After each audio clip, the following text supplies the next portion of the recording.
Ya, Pasar Tanah Abang ini mati suri. Kita akan kembali melanjutkan dialog kita. Pertama mungkin ke Pak Teten, Asisten Deputi dulu. Pak Teten masih bersama kami?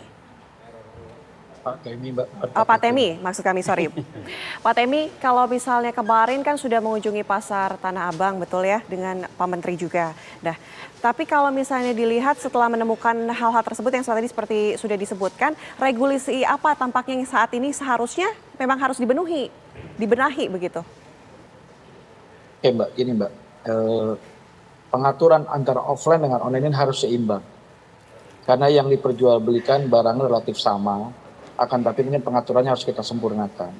Kami sudah menggandeng Kemendak untuk melakukan revisi terkait perdagangan melalui sistem elektronik. Dan ini ada beberapa poin-poin penting yang sudah kita usulkan untuk direvisi dan itu sudah disetujui dan kita sepakati bersama. Pertama yaitu terkait pengenalan barang masuk impornya ini gitu. Artinya penjualan di offline ini kan harus mengikuti standarisasi, sertifikasi dan lain-lain.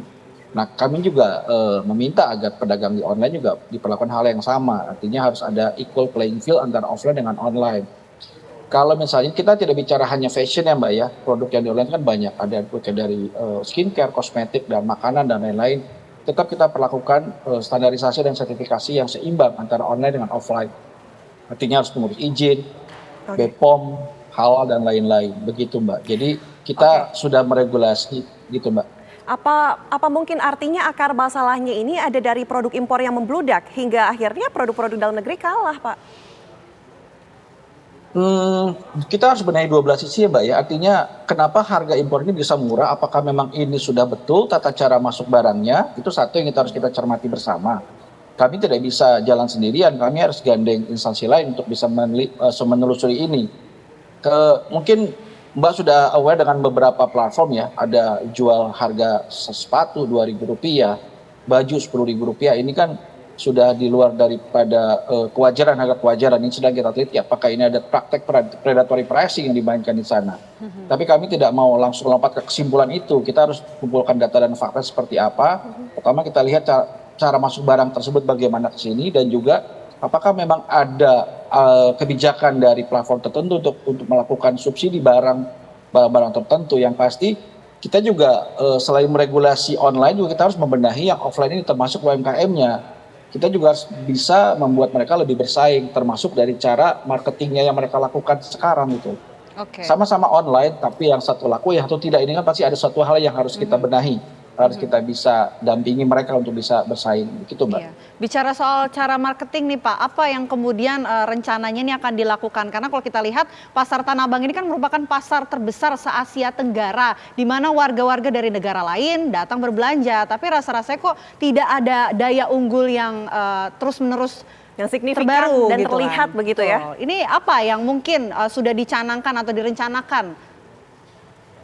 Pak Menteri kami 2 hari yang lalu pada saat kunjungan ke Tanah Abang bertemu dengan salah seorang influencer dan Pak Menteri meminta, ayo dong influencer dan selebritis, artis dan selebgram untuk sama-sama bisa mempromosikan produk-produk UKM dan produk lokal. Artinya berjualan di online itu bukan hanya melulu masalah produk, tapi bagaimana cara menjualnya dan siapa yang menjual, itu yang menjadi value yang sangat tinggi di mata belanja online kan itu.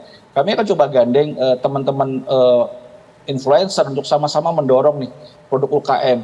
Kalau misalnya saja Mbak ya, ada influencer yang mau mencoba mempromosikan produk di Tanah Abang, saya rasa ini menjadi daya ungkit yang luar biasa bagi teman-teman Tanah Abang.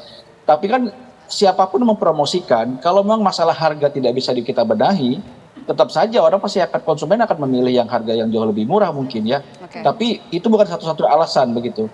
Kita tetap akan benahi dari 12 sisi Mbak. Kita tanya langsung ke pakar marketing. Harganya bisa lebih murah. Itu emang semenarik itu Kak? Apakah bisa jadi daya unggul kah? Jadi begini, tadi faktornya 2. Yang pertama adalah pemilik platform. Ya, pemilik platform ini yang terjadi adalah ini sudah terjadi di Amerika dengan namanya Amazon Basic ya, namanya private label. Jadi yang harusnya pemilik platform ini kan di tengah-tengah menghubungkan penjual sama pembeli, tapi dia ikut main di situ, dia jualan produk di situ.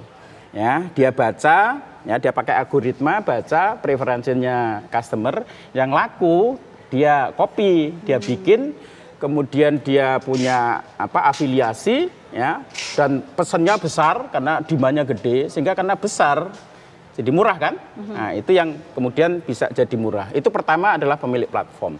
Yang kedua nanti berikutnya adalah produsen yang direct model saya bilang tadi itu. Ya, produsen itu kalau normal kan dia harus pakai distributor, subdis dan seterusnya. Ini bisa Nah, biaya middleman ini kan hilang. Otomatis kan kalau produsen bisa direct model, bisa langsung ke customer kan berarti lebih murah kan? Betul. Nah, tapi ini belum kelihatan ini. Nanti next setelah pemilik platform nanti akan begitu gitu. Makanya betul tadi dikatakan mesti harus level playing field gitu ya. Jadi mesti harus, karena yang kecil pasti kalah. Kalau pemerintah nggak turun, negara nggak hadir itu akan pasti kalah. Karena yang main di situ akan pemain-pemain besar. Yang dia kolaannya ngambil produknya itu dalam skala besar, kemudian di retail kecil-kecil dengan harga yang lebih murah. Termasuk cross border segala macam tadi harus diatur sehingga si yang kecil ini bisa level playing field gitu ya. Oke. Gitu. Kita cross check juga kali ya, Vena dan juga pemirsa, langsung menuju ke Pasar Tanah Abang lagi. Mas, Pak masih Edri? bersama kami? Mas Edri? Oke. Mas Edri? Ya, Mbak Vena. Oke.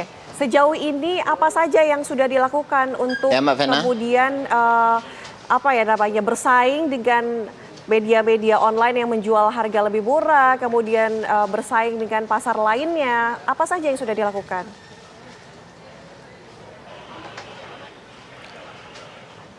Kalau yang dilakukan kita udah nyoba online ya kan.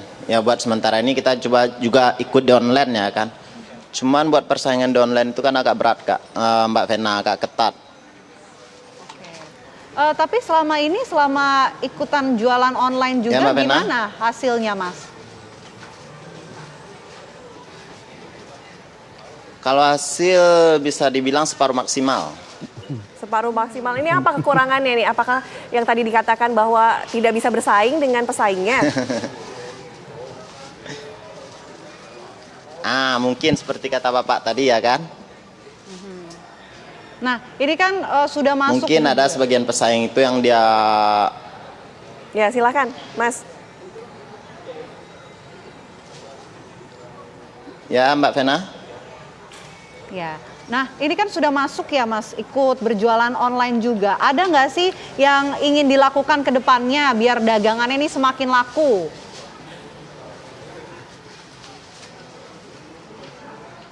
Yang ingin dilakukan ya kita cuma berusaha ngikutin prosedur yang di online atau yang di pasar, Mbak Vena ya. Tapi kalau lihat keadaan sekarang biarpun online, biarpun itu hampir rata, agak sepi ya kan. Apa kemudian harapannya dari pihak pemerintah? Apakah mungkin ingin menerima bantuan kah untuk belajar cara memarketingkan lagi barangnya? Atau seperti apa mungkin harapannya, Mas? Harapannya mungkin buat pembatasan di online lah Mbak Vena ya. Karena mungkin kalau ngikutin teknologi, ngikutin yang ada kan nggak semua orang bisa. Oke, artinya Dengan keterbatasan modal mungkin ada orang itu yang cukup full modal, dia bisa memonopoli semua produk ya kan. Oke, ini keterbatasan modal juga menjadi masalah. Mungkin langsung kita menuju ke... Kan bisa dilihat dari plafon tiap toko. Oke, Pak Temi, kata pedagang tadi ada keterbatasan modal juga. Apakah kemudian ada mungkin regulasi bagi pemerintah juga membantu bagi para pedagang ini dengan modal? ada edukasi juga kah? Edukasi marketing yang akan diberikan? Itu mungkin yang kedua yang lebih tepat ya. Artinya sebetulnya barangnya sudah ada, platformnya sudah ada, tinggal how to sell kan begitu. How to promote their products kan itu kan. Mungkin saya coba akan usulkan kepada pimpinan ya, kepada bahwa memang kita mungkin akan coba usulkan ada misalnya Tanah Abang Great Sale dengan mengundang influencer berjualan di sana, mempromosikan produk-produk di Tanah Abang gitu. Kita live di sana untuk shopping di sana. Artinya kalau saya melihat begini, preferensi konsumen kita, masyarakat kita adalah apapun yang ditawarkan oleh influencer maupun para teman-teman artis ini menjadi sangat menarik. Padahal sebetulnya ditawarkan barangnya sama gitu, tapi menjadi nilainya berbeda, punya value yang berbeda kalau ditawarkan dengan cara yang berbeda dan juga dengan orang yang berbeda menawarkan. Tapi mungkin yang dalam waktu dekat pendekatan untuk marketingnya akan coba kita dampingi teman-teman di Tanah Abang nih. Bagaimana bisa masuk ke dalam platform online dengan cara yang tepat sehingga produk mereka juga bisa bersaing. Sambil kita juga benahi produk-produk apa sih betulnya yang sekarang sedang diminati belanja online gitu. Artinya nggak cuma melulu harga satu isu, tapi bagaimana mereka menjual juga isu yang lain lagi. Karena ini kami harus juga untuk dampingi teman-teman untuk bisa berjualan jualan online dengan lebih efektif dan lebih kena ke konsumen. Begitu Mbak Vena. Pak Yus, ini tadi disampaikan ternyata influencer nih jadi salah satu cara untuk memarketingkan kembali pasar Tanah Abang. Memang iya bisa semaksimal itu? Atau perlukah ada experience dan hal-hal lain yang perlu dilakukan? Jadi yang namanya commerce ya, e-commerce, kemudian ada social commerce. Social commerce itu intinya commerce digabung sama social media. Ada yang terakhir live commerce ya, ada Shopee Live segala macam. Itu adalah alat baru, inovasi baru yang sebenarnya powerful untuk teman-teman nggak cuma influencer, nggak cuma artis, tapi juga UMKM harusnya bisa menggunakan itu. Cuman masalahnya kan belum bisa.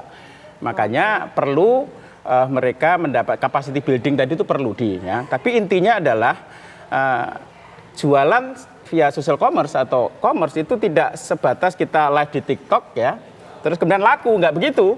Karena kan harus ada yang nonton kan, harus ada community of customer-nya itu harus ada. Sementara para artis sudah ya, saya suka bilang kalau kita jualan di social commerce ya, itu kayak kita ini berburu kita bangun kebun binatang. Bangun kebun binatang itu artinya kita mengumpulkan crowd of customer.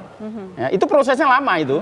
Nah, kemudian kita berburu di kebun binatang, bangun kebun binatang, mengumpulkan followers, kemudian berburu di kebun binatang gitu ya. Nah, yang belum dipunya oleh teman-teman di Tanah Abang adalah basis customernya nggak ada.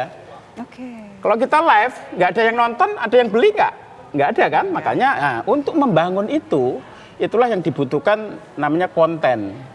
Ya, begini, mereka harus pelanggan tetapnya saja mungkin sudah tidak lagi datang ke pasar Tanah Abang itu. Betul, makanya saya bilang mesti harus omni channel ya. Saya nggak yakin bahwa Tanah Abang itu kemudian mati nggak. Jadi offline itu tetap dibutuhkan. Karena ibu-ibu ya event gaet lah customer baru. Betul. Nah, tapi ada segmen yang lain adalah yang online ini. Ya, katakanlah yang tua-tua itu dilayani di offline. Kemudian yang muda-muda dilayani di online. Itu namanya omni. Omni itu offline sama online harus digarap dua-duanya. Berarti harus tetap menspesifikasikan secara berbeda ya, mana offline. Oh beda sekali. Online. Cara jualan kita di offline sama di online itu beda sekali. Makanya tapi harus dua-duanya berjalan. Harus dua-duanya. Makanya yang sekarang ini kan celakanya yang offline-nya sepi. Kalau sepi mesti harus loncat ke online kan. Ya. Tapi kalau sepi ini faktornya macam-macam. Ada bisa produknya, bisa experience di situ ya. Kalau Tanah Abang nggak dibangun experience-nya bagus. Sarinah misalnya, sekarang jadi keren kayak gitu, orang kumpul di situ, ada kulinernya segala macam. Kalau di Tanah Abang kan enggak. Ya. Jadi dari dulu sampai sekarang nggak berubah. Ada faktor itu, ada produknya, ada marketingnya gitu. Jadi banyak faktor. Oke, baik, terima kasih Pak Yus, terima kasih juga Pak Temi dan juga Pak Edri. Terima kasih. Semoga laku terus lah untuk Pak Edri dan juga para pedagang yang ada di pasar Tanah Abang. Semoga sehat selalu. Terima kasih.